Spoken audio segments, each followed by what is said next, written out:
Hello, my name is Cornelius Lindsay, and thank you so much for tuning into the video. I wanted to talk about a couple things that I've learned. I'll just say three major things that I've learned about becoming a father. Fatherhood has been a complete blessing to me.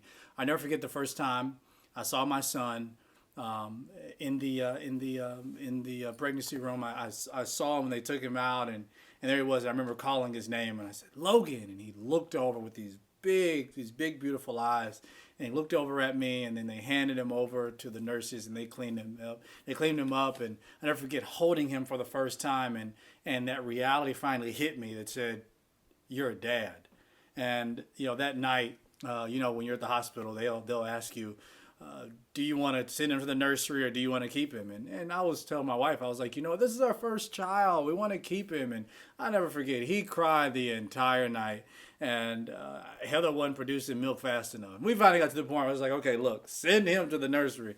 But nonetheless, I mean, I've learned so much. And then I remember my daughter, having her and having somewhat of the same experience and just a difference even between the two of them, but most importantly just a change that had to come from me as becoming a father. One of the biggest things that I've learned is the concept of responsibility. You begin to think, I'm responsible. You begin to have this idea that I'm responsible, but then when you have children, you begin to realize what responsibility really means.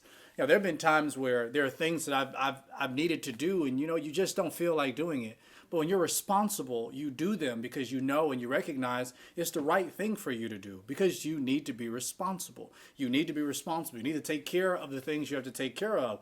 There may be times where I didn't necessarily feel like getting up and changing his diaper. I didn't feel like getting up and cleaning up the mess that he made when he was in the bathroom. But I recognized that was my responsibility, and he's my responsibility. And because my children are my responsibility, then I don't want to put that responsibility onto someone else. One of the greatest things I've recognized about responsibility as well is that I can't put the responsibility of my child's spiritual health and growth and maturity in the hands of the Sunday school class. I want to be responsible enough to teach them. That means what I don't know about Scripture and about the Word of God, I need to learn it. I need to learn it in a way that I may be able to teach them. Also with that responsibility, understanding that there are things that I need to know, things that I need to grasp in my own life, mentally, spiritually, emotionally, physically, to make sure that I can be responsible for my children. Another big thing that I learned in fatherhood is that, this concept of being an example.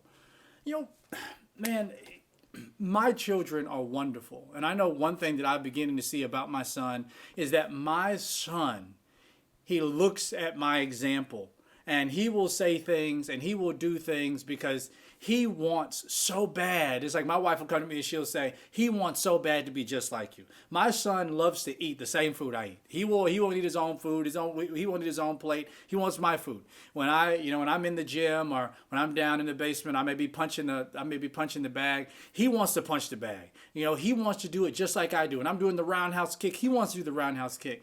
And one of the things that I begin to see is that, especially with the good example, he wants to follow that. But I also have to be cognizant of this. There are also some things that I shouldn't do or some things I shouldn't say that he'll really want to pick up on.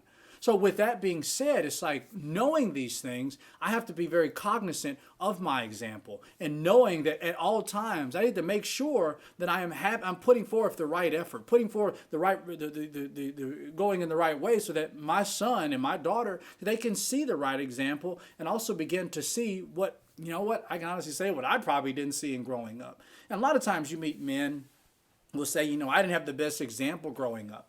And oftentimes I tell these same men, if you didn't have the best example, then for you right now in this present moment, be that example that you say you didn't have for the children that you now have, that you now need to be responsible for. So I had to learn to be responsible. I also had to learn to make sure that I was an example. And finally, I had to learn patience. And isn't that a big curse word nowadays? Patience. You go through those stages. You have your child, they're an infant, and then they're pooping. I mean, all they do is poop, pee, and eat. Poop, pee, eat, and sleep. And it's just like, this routine of poop, pee, eat, and sleep. And I look at my kids and I look at them now as they crawl around, as they walk around, as they run around, as they do different things. As a father, one of the things I had to learn was patience. A lot of times I had to get to the point where I was realizing I was pushing my kids a little bit further than they should have. Wanting them to do things that they have not developed yet to do. And a lot of times we do that in life as well. We meet people and we expect for them to mature a lot faster than what they actually are. I tell people all the time, even just like fruit matures at its own rate, we also should look at the same thing as it relates to people, not putting too much of a burden on them than what they can really handle. But I had to learn how to be patient. I had to learn to be patient, that when they didn't say the thing that I expected them to say, that I didn't get angry. I had to be patient, that they didn't act in the way that I told them to act. That I need to be patient. And that patience can be very, very difficult, because patience, when you're impatient and when you match that up with improper discipline, then it can be abusive. And that's where a lot of the abuse comes from, because you're impatient and then now you match it up with improper discipline and then you get abusive. Proper discipline in the scriptures, it says, we know, don't spoil the rod. If you spoil the rod, you spare the rod, you're going to spoil the child. So we see these things, but proper discipline is that I am making sure that I use both the rod, but I also use teaching. You may live in a town where I grew up in an old country town where, the old people will come to you and they'll say, what's your discipline? And they'll say, when they ask you what's your discipline, what is your subject of study? What are you studying? And with that being said, what are you being taught? So in discipline, it's sitting down, and that patience goes with that. That patience says, I'm going to sit down, I'm going to explain to you why this is wrong. Instead of just beating you, that is improper discipline, that's abuse. Instead of just beating them because they did something wrong, it's like sitting down and saying, this is what was wrong. And this is why this is wrong. And this is why you should never do this again. And recognizing they're kids. So you want to be patient with them, and patient in teaching, and giving that same type of grace and mercy that we expect from our Heavenly Father. So these are, just 3 things that I've learned so far as being a father. There's so much that I've learned, but to pack them into a short video like that is just, it's just kind of non-existent. But I do pray that you're encouraged by these things. And for those new fathers out there, you're getting ready to have children, I'm going to tell you this.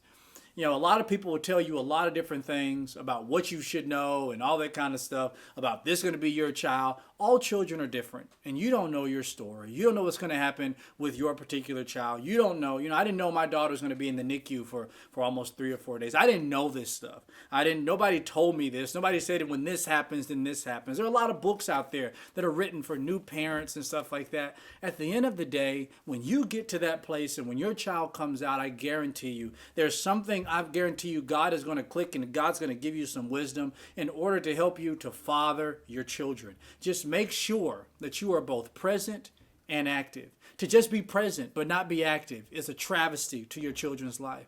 So make sure you are present and that you are active, that you are actively pouring into your children, that you're being responsible, you're being patient, and ultimately you're being an example, that you are leading them to Christ, that you are the priest in your own home, and you're showing them how to live the God type of life that we are meant to live, of holiness and righteousness inside of your own home, by being that priest and by being that example. Well, God bless you. Thank you so much for tuning in, and make sure you subscribe to my channel. God bless you.